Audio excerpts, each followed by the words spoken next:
ವಸತಿ ಇಲಾಖೆಯಲ್ಲಿ ಭ್ರಷ್ಟಾಚಾರ ನಡೆಯುತ್ತೆ ಅನ್ನುವ ಆರೋಪ ಇದೆಯಲ್ಲ, ಇದೀಗ ವಿಪಕ್ಷಗಳು ಸಚಿವರ ರಾಜೀನಾಮೆಗೆ ಆಗ್ರಹ ಮಾಡೋದು ಸಹಜ ಮತ್ತು ಕಾಮನ್. ಆದರೆ ಇಲ್ಲಿ ಜಮೀರ್ ಅಹ್ಮದ್ ರಾಜೀನಾಮೆಗೆ ಸ್ವಪಕ್ಷದ ಶಾಸಕರೇ ಆಗ್ರಹ ಮಾಡ್ತಾ ಇದ್ದಾರೆ. ಶಿವಮೊಗ್ಗದ ಸಾಗರ ಕಾಂಗ್ರೆಸ್ ಶಾಸಕ ಬೇಳೂರು ಗೋಪಾಲಕೃಷ್ಣ ಒತ್ತಾಯ ಮಾಡಿದ್ದಾರೆ. ಕೂಡಲೇ ಸಚಿವ ಜಮೀರ್ ಅಹ್ಮದ್ ಖಾನ್ ರಾಜೀನಾಮೆ ಕೊಡಬೇಕು ಅಂತ ಹೇಳಿದ್ದಾರೆ. ವಿನಾಕಾರಣ ಗೊಂದಲ ಸೃಷ್ಟಿಯಾಗೋದು ಬೇಡ. ಜಮೀರ್ ಅಹ್ಮದ್ ಮೇಲೆ ಗಂಭೀರ ಆರೋಪ ಬಂದಿದೆ. ರಾಜೀನಾಮೆ ಕೊಟ್ಟು ಅವರು ತನಿಖೆಯನ್ನು ಎದುರಿಸಲಿ. ತನಿಖೆ ಬಳಿಕ ಅವರು ವಾಪಸ್ ಸಚಿವ ಸ್ಥಾನವನ್ನು ಪಡೀಲಿ ಅಂತ ಶಿವಮೊಗ್ಗದಲ್ಲಿ ಶಾಸಕ ಬೇಳೂರು ಗೋಪಾಲಕೃಷ್ಣ ಹೇಳಿಕೆ ಕೊಟ್ಟಿದ್ದಾರೆ.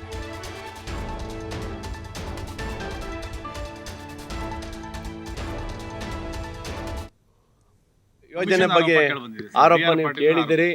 ನಾನು ಹೇಳೋದು ಏನಂದರೆ, ಇವತ್ತು ಒಬ್ಬ ಹಿರಿಯ ಸದಸ್ಯರು ಇವತ್ತು ಏನು ಅಪಾದನೆ ಮಾಡಿದ್ದಾರೆ, ನನ್ನ ಲೆಕ್ಕ ಇದೇನಾದ್ರು ತನಿಖೆ ಮಾಡಿ ಅದು ತಪ್ಪಿಸೋ ಥರ ಮಂತ್ರಿ ರಾಜೀನಾಮೆ ಕೊಡೋದು ಒಳ್ಳೆಯದಾಗುತ್ತೆ ನನ್ನ ಲೆಕ್ಕ. ಇದರಲ್ಲಿ ಎರಡು ಮಾತಿಲ್ಲ ಇದರಲ್ಲಿ.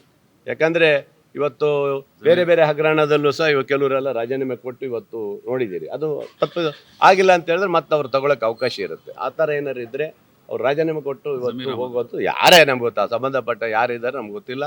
ಆ ಥರ ಏನಿದ್ದಾರೆ ರಾಜೀನಾಮೆ ಕೊಡೋದು ಒಳ್ಳೆಯದು ಅಂತ ನನ್ನೊಂದು. ರಾಜೀನಾಮೆ ಕೊಟ್ಟು ತನಿಖೆ ಎದುರಿಸಿ ಆದ ನಂತರ ಹೊರಗೆ ಬರುವುದು ಒಳ್ಳೆಯದು ಅಂತ ನನ್ನ.